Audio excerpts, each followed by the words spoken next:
TN electricals की तरफ से आपको सीलिंग पंखे की स्पीड स्लो होने के कारण बताएं। गर्मियों का मौसम हो, भयंकर गर्मी लग रही हो और छत का पंखा बिल्कुल चींटी की चाल चल रहा हो तो कितनी झल्लाहट होती है ना। ये एक ऐसी आम समस्या है जिसका सामना हम सभी ने कभी ना कभी जरूर किया है।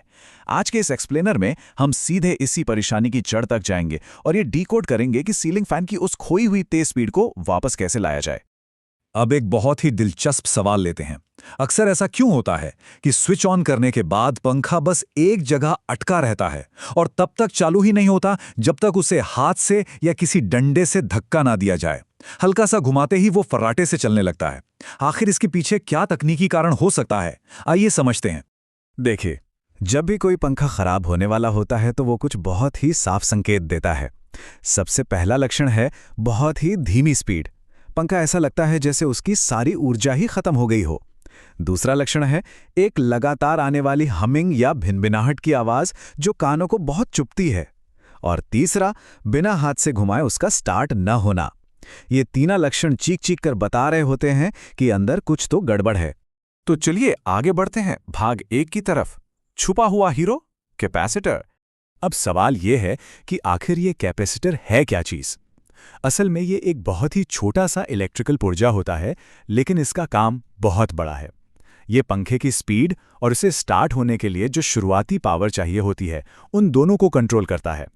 जब पंखे को पहली बार घूमने के लिए उस शुरुआती झटके की जरूरत होती है ना, तो ये कैपेसिटर ही वो जरूरी ऊर्जा देता है। इसके कमजोर पड़ने पर न सिर्फ स्पीड कम होती है, बल्कि पंखा अपने आप स्टार्ट भी नहीं हो पाता। यहां स्क्रीन पर जो 2.5 लिखा है वो सिर्फ एक मामूली नंबर नहीं है, बल्कि एक बहुत ही महत्वपूर्ण तकनीकी पैमाना है।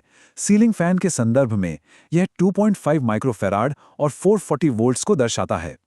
जब भी इस पुर्जे की चेकिंग या रिपेयरिंग की बात आती है तो यह 2.5 का आंकड़ा ही वो बेसिक स्टैंडर्ड है जिसे हमेशा ध्यान में रखना होता है। अब आते हैं भाग 2 पर, जांच और मरम्मत की प्रक्रिया। इस परेशानी को दूर करने का एक सीधा सा प्रोसेस है। स्टेप 1, एक मल्टीमीटर का उपयोग करके कैपेसिटर की वैल्यू चेक करनी है। इससे इसकी असली क्षमता सामने आ जाती है। स्टेप 2, अगर मल्टीमीटर में वैल्यू आवश्यक मानक से कम आती है तो यह इस बात का पक्का सबूत है कि कैपेसिटर खराब हो चुका है। और फाइनली स्टेप 3, उस पुराने कैपेसिटर को हटाकर उसकी जगह एक बिल्कुल नया कैपेसिटर लगा देना है। बहुत ही आसान है। लेकिन हाँ, मरम्मत की इस पूरी प्रक्रिया का एक गोल्डन रूल है। नया कैपेसिटर लगाते समय यह सुनिश्चित करना एकदम अनिवार्य है कि उसकी वैल्यू पुराने वाले कैपेसिटर से बिल्कुल मैच करती हो। मतलब अगर पुराना 2.5 माइक्रोफैराड का था तो नया भी ठीक 2.5 माइक्रोफैराड का ही होना चाहिए। इसी से पंखे का बैलेंस और स्पीड एकदम सही बनी रहती है। और जब ये सही कैपेसिटर सफलतापूर्वक लगा दिया जाता है तो रिजल्ट एकदम जादू जैसा होता है। वो पंखा जो पहले रेंग रहा था और अजीब सी आवाजें कर रहा था, अब अपनी पूरी तेज गति से घूमने लगता है। सिर्फ एक सही डायग्नोसिस से इस पुरानी स्पीड को फिर से पूरी तरह हासिल किया जा सकता है। फैन रिपेयर, वायरिंग टिप्स और सही इलेक्ट्रिकल नॉलेज, इन सभी को समझने के बाद दिमाग में एक बड़ा सवाल जरूर आता है।